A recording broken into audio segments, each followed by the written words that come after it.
आपल्या मराठमोळ्या सणांमध्ये जेवणाची लज्जत वाढवणारी पुरणपोळी.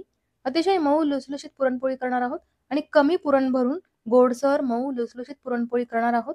बऱ्याच जणांना आहे ना जास्त पुरण भरून गुबगुबीत पुरणपोळी आवडते, पण काही जणांना आहे ना पुरण कमी भरून पुरणपोळी आवडते. तर आज आपण कमी पुरण भरून पुरणपोळी करणार आहोत. पुरणपोळी गोडही होणार आहे, मस्त मऊ लुसलुशीत सुद्धा होणार आहे. पुरणपोळी कमी पुरण भरून सुद्धा गोड कशी होईल याचं प्रमाण मी तुम्हाला यामध्ये सांगितलेलं आहे. तर व्हिडिओ शेवटपर्यंत नक्की बघा. गुढीपाडवा येतो आहे. गुढीपाडव्यासाठी आहे ना काही ना काही गोड पदार्थ आपण बनवतो. तुम्ही जर पुरणपोळी बनवणार असाल तर तुम्ही या पद्धतीने पुरणपोळी नक्की बनवा. कमी पुरण भरून अतिशय गोडसर मऊ लुसलुशीत पुरणपोळी. चला तर मग व्हिडिओला सुरुवात करूया. पण हो, व्हिडिओ आवडला तर लाईक करायला विसरू नका, शेअरही करा आणि चॅनलवरती नवीन असाल तर जरूर सबस्क्राईब करा. चला तर मग मस्त अशा रेसिपीला आपण सुरुवात करूया. पुरणपोळी बनवण्यासाठी सर्वात आधी आपण हरभऱ्याची डाळ ही कुकरला लावून घेऊया. एक फुलपात्र भरून हरभऱ्याची डाळ मी घेणार आहे. जवळजवळ पावशेर डाळ आहे ही. आणि ही डाळ बघा, बारीक अशी हरभऱ्याची डाळ आहे. काही काही अशी जाडसर सुद्धा डाळ मिळते, पण आपण बारीक डाळ वापरायची. ही गावरान डाळ आहे. याच्या पोळ्या आहे ना चवीला खूप छान होतात. ही हरभऱ्याची डाळ पाणी टाकून स्वच्छ धुवून घ्यायची आहे आणि यानंतर कुकरमध्ये पाणी टाकून ती शिजवून घ्यायची आहे. आता मी डाळ धुवून घेते आहे. 2 वेळा पाणी टाकून डाळ स्वच्छ धुवून घेतली. एक फुलपात्र भरून हरभऱ्याची डाळ घेतली होती. यासाठी मी 2 फुलपात्र भरून याच्यामध्ये पाणी टाकणार आहे. कुकरला झाकण लावूया. कुकर एकदा हलवून घेऊया, म्हणजे कडेला चिकटलेली डाळ ही पाण्यामध्ये येईल. आणि कुकर गॅसवरती ठेवून याच्या 3 शिट्ट्या करून घेऊया. कुकर होतो आहे तोपर्यंत आपण पीठ मळायला घेऊया. यासाठी मी 3 वाटी गव्हाचं पीठ घेतलेलं आहे परातीमध्ये. याच्यामध्ये अर्धी वाटी मैदा टाकूया आपण. आता यामध्ये चवीनुसार मीठ टाकूया आणि 3 चमचे तेलही टाकणार आहे मी. तेल आता पिठाला चांगलं चोळून घेऊया. पिठामध्ये मीठ आणि तेल टाकायला विसरायचं नाही. मिठाने ना याची चव छान होते. मीठ जर टाकलं नाही ना पीठ मळताना तर पोळ्या या आळणे आळणे लागतात. चपाती करताना सुद्धा मीठ आपण टाकतो. काही काही जण नाही टाकत चपाती वगैरे करताना मीठ, पण मीठ टाकायचं थोडंसं, आळणे लागत नाहीत पोळ्या. तेल चांगलं चोळल्यानंतर आता पाणी टाकून आपण हे पीठ मळून घेऊया. थोडं थोडं पाणी टाकायचं आहे, एकदम पाणी टाकायचं नाही आपल्याला. गव्हाची कणिक मळताना आहे ना नेहमी आधी थोडं थोडं पाणी टाकतच पीठ मळायचं आहे. तुम्ही जर एकदम पाणी टाकलं ना तर ही कणिक आहे ना चिकट होऊन जाते. ती पोळपाटालाही चिकटते, लाटण्यालाही चिकटते. म्हणून आधी थोडं थोडं पाणी टाकून घट्ट पीठ मळायचं. त्यानंतर परत त्याच्यामध्ये थोडं थोडं पाणी टाकत तेच पीठ आपल्याला सैलसर करायचं आहे. तुम्ही बघू शकता आधी मी घट्ट असं पीठ मळलं, त्यानंतर थोडं थोडं पाणी टाकत आता सैलसर पीठ मळत आहे. बऱ्याच गृहिणी काय करतात, चपाती करताना कणिक मळतात ना, अगदी तशीच कणिक मळतात पुरणपोळी करताना, पण तसं नाही करायचं. पुरणपोळी करण्यासाठी अगदी मऊ सैलसर कणिक पाहिजे असते. त्यामुळे आपण थोडंसं पाणी जास्त टाकायचं. पुरणपोळीची कणिक ही अगदी मऊ आणि सैलसर असली पाहिजे, तरच पुरणपोळ्या या मऊ होतात. तुम्ही बघू शकता मी किती मऊसर अशी ही कणिक मळून घेते आहे. तुम्ही जर चपातीला लागते तशी घट्ट कणिक मळली ना तर त्या पुरणपोळ्या कडक होतात, मऊ होत नाही. त्याचबरोबर पुरणपोळ्या फुटतात सुद्धा, कारण पुरण हे सैलसर असतं. त्यामुळे आपल्याला कणिक घट्ट नाही ठेवायची, कणिकही सैलसरच करायची आहे. कणिक अगदी छान मळून झालेली आहे, तुम्ही बघू शकता. आता आपण ही एका भांड्यामध्ये काढून घेऊया.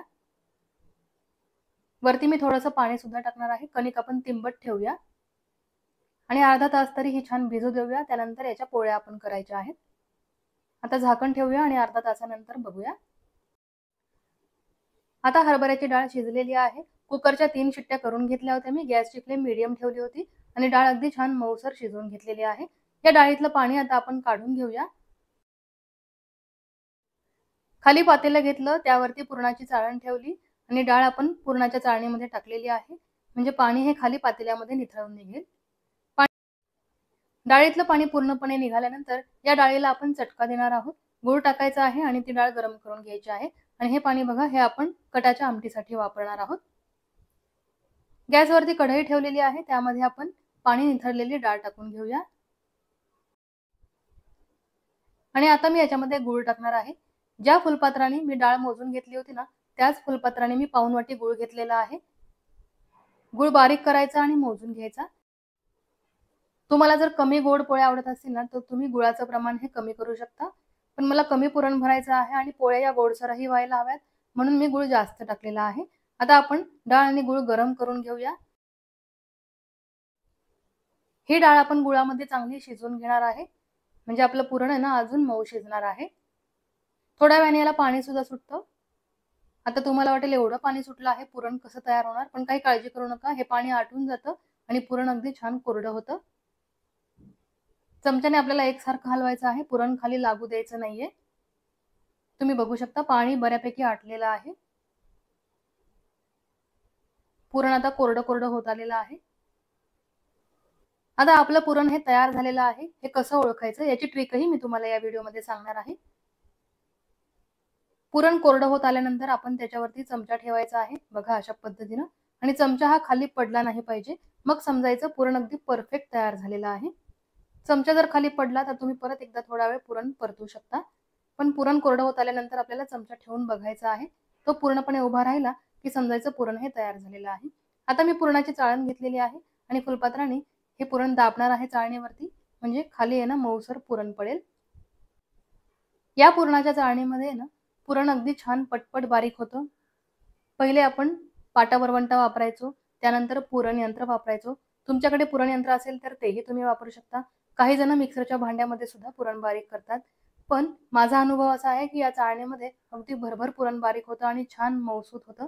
तुम्ही बघू शकता अगदी छान मऊसूत असं हे पुरण तयार झालेलं आहे. पुरण हातात घेतल्यानंतर बघा किती मऊ लागतं आहे. त्याचबरोबर त्याचा पटकन गोळा सुद्धा तयार होतो आहे. असं पुरण व्हायला हवं. पुरण हे असं परफेक्ट तयार व्हायला हवं. ते ओलसरही नकोय आणि खूप कोरडंही नकोय. तुम्ही बघू शकता खूप कोरडंही झालेलं नाहीये, त्याचबरोबर ओलसरही राहिलेलं नाहीये. असं मस्त असं पुरण आपलं तयार झालेलं आहे. सगळं पुरण मी या चाळणीमध्ये बारीक करून घेतलेलं आहे. आता आपण चाळणीला लागलेलं पुरण हे व्यवस्थित काढून घेऊया. पुरण तयार झालेलं आहे. तिकडे गव्हाची कणिकही छान भिजली असेल. आता आपण पोळ्या करायला घेऊया आणि तुम्ही बघू शकता पावशेर डाळीचं एवढं पुरण निघालेलं आहे. कणिक छान भिजलेली आहे, अगदी मऊसूत झालेली आहे. आता मी याच्या पोळ्या लाटायला घेते. एक लहान साईजचा उंडा घ्यायचा आहे कणकेचा, तो पिठामध्ये आपल्याला गोळून घ्यायचा आहे आणि हातावरती त्याला वाटीसारखा आकार द्यायचा आहे आणि नंतर पुरणाचा गोळा आपण त्याच्यामध्ये भरायचा आहे. बघा अशा पद्धतीनं बोटांच्या साहाय्याने आपण कणकेला वाटीचा आकार दिलेला आहे. आता याच्यामध्ये पुरण भरूया. पुरण आपण कमी भरणार आहोत कारण हे पुरण आपण गोड केलेलं आहे, त्यामुळे जास्त पुरण भरायचं नाहीये.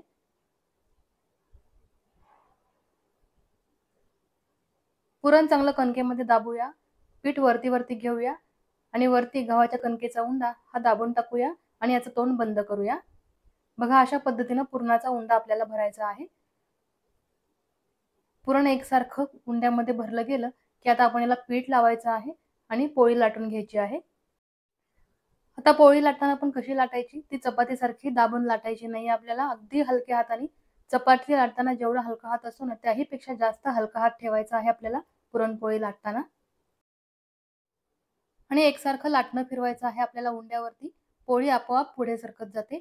याला दाब द्यायची अजिबातच गरज नाहीये. अशा पद्धतीनं पुरणपोळी लाटली ना की ती अजिबात फुटत नाही.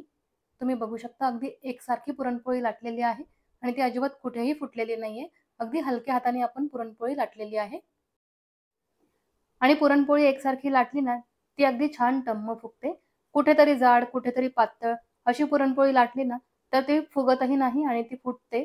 त्याच्यामुळे पुरणपोळी आपल्याला एकसारखी लाटायची आहे. तुम्ही बघू शकता एकसारखी पुरणपोळी लाटलेली आहे. पुरणही अगदी व्यवस्थित सगळीकडे पसरलेलं आहे. आता आपण ही पुरणपोळी भाजायला ठेवणार आहोत. तवा मी आधीच गरम करायला ठेवलेला आहे. आता मी तुम्हाला जवळूनही दाखवते. पुरणपोळी अजिबात फुटलेली नाहीये बघा. इतकी पातळसर लाटलेली आहे तरी अजिबात फुटलेली नाहीये. पुरण अगदी व्यवस्थित सगळीकडे पसरलेलं आहे. पुरणही सैलसर आहे आणि कणिकही सैलसर छान मऊ झालेली आहे. त्यामुळे पुरणपोळी अगदी एकसारखी लाटली गेलेली आहे. तवा चांगला गरम झाल्यानंतर पुरणपोळी त्याच्यावरती टाकली आणि गॅसची फ्लेम मीडियम केलेली आहे. आता ही पुरणपोळी आपण अगदी छान खरपूस होईपर्यंत भाजून घेऊया. वरती तेल लावायचं किंवा तूप लावायचं, तुमच्या आवडीनुसार तेल किंवा तूप लावा आणि पुरणपोळी ही अगदी छान खरपूस होईपर्यंत भाजून घ्या. आणि पुरणपोळी भाजायला अजिबात वेळ लागत नाही. पुरणाला आपण चटका दिलेला असतो, त्यामुळे ना लगेचच भाजली जाते पुरणपोळी. चपाती एवढा वेळ लागत नाही, त्यामुळे लक्ष ठेवून सारखी खाली वरती पलटी करून पुरणपोळी एकसारखी भाजायची आहे. आणि तुम्ही बघू शकता पुरणपोळी अगदी छान टम्म फुगलेली आहे, एकसारखी भाजली गेलेली आहे. आता ही पुरणपोळी आपण काढून घेऊया आणि अशाच पद्धतीनं दुसऱ्याही पुरणपोळ्या मी आता करून घेणार आहे. पुरणपोळीला कलरही खूप सुंदर आलेला आहे. दिसतानाच दिसतीये ना ती किती मऊसूत झालेली आहे.